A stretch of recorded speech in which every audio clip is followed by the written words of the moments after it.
cash-strapped SAA is to go through a radical restructuring. Public Enterprises Minister Pravin Gordhan says there's no other way to save the national carrier. The announcement comes 2 weeks after SAA signed a wage deal with trade unions ending an 8-day strike. Management says the strike by the South African Cabin Crew Association and NUMSA brought the state airline to the brink of collapse. It had to pay staff their November salaries in 2 installments. Over the past few days, SAA engaged in talks with lenders to find a solution. The airline will remain open for business. So let's give you more then on that story. In studio, I'm joined by Mpho Moikangwa, who is General Secretary of the South African Cabin Crew Association. So Mpho, thank you so much for coming through. Some who were observing from the outside as you guys were on strike for your demands there as trade unions will say, we told you so. I must say good afternoon to you. I think it's very important to give the public the background of the strike. The background of the strike, it happens that SAA says that they do not have money, but they are able to give a certain particular of individuals a salary increase. So now what it says that you have to fight for your salary increase. Yeah. So the pilots, they say that they've got an award and they fought for their salary increase. Hence, we gave them the salary increase. But now, when we went on strike, we told management that we cannot be treated unfairly, and I think the duty of any union is to make sure that there is properly and equity within the employment industry. So now the Public Enterprises Minister is now talking about radical restructuring process. What do you understand by that? Have you been consulted about this radical restructuring? It suggests to me that we're talking something extraordinary, not something that's been on the table all along. Yes. It is said that when we walk in and we are part of the workplace, we are stakeholders, and as a union, being a stakeholder, we are not given or not consulted. I think it's the attitude of the ministers within the South African government. It becomes a problem when you have a minister who dictates, and unfortunately, Pravin Gordhan does that. We have seen the chairperson, Thandeka Mkotuso. Pravin Gordhan has made it a point that it's his way or the highway. And as stakeholders, it's an attitude that's not going to work. It's not going to work, and it's not going to be tolerated within South African Airways, because we need to work together.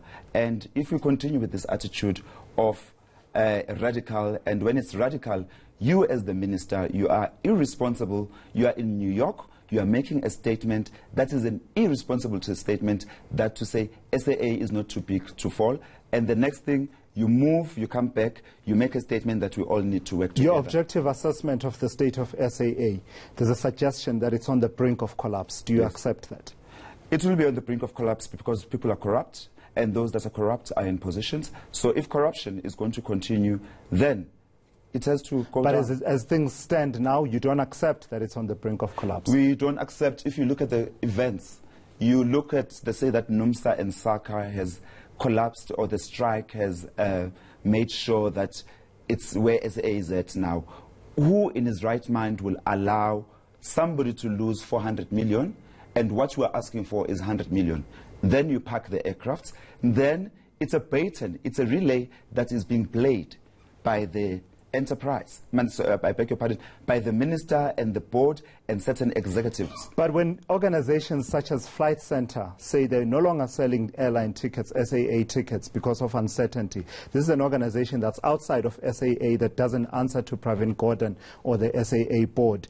They sitting there objectively and saying that what's going on with SAA, we are no longer sure about it, we're no longer selling their tickets. That affects you directly because that was driving sales. And when people like Santam and Hollard Insurance withdraw their insolvency cover benefit for SAA tickets, that says to you that you are dealing with something beyond your internal politics within the SAA ecosystem. Yes, and this is objective reality. Yes, I think it's objective reality, and we need to look at facts. Who owns those companies? Who is behind those companies? Why do we move from one pillar? We don't have money. We don't have salaries. If the strike does not work, SAA was supposed to be closed down last week Friday. If that doesn't work, whom do we influence? So, are you suggesting here that these organizations outside of SAA are being influenced by someone who has an interest in seeing SAA fail? I think we have to, I'm suggesting that if there is an interest, you look at those directors, you look at countries that are involved in terms of that, and you tell me next time we have a conversation. I think... Where do I start looking for the proof of what you're alleging? You look at the directors of those companies. You look at their involvement, and you look at when they say, and when you look at Santam, they withdrew that yesterday. They withdrew that day before yesterday. They withdrew their statement, and they say they're continuing. So the problem is that whose plan is it? Who is the shareholder? Who is running SAA? And is it the interest of the SAA employees, interest of the public? And when you're going to restructure, you've got a restructuring officer that earns a lot of money. And we look at, example, an outcome that came out today about Tutumieni. If she's so powerful to make a single decision, why is Tandega Mkotuso brought into the SAA industry to go in with operations and have two CEOs? We've got those elements. We've got two CEOs right as it's now. Right. Mpho Maikangwa, thank you so much for coming through. I'm completely out of time. He is the General Secretary of the South African Cabin Crew Association.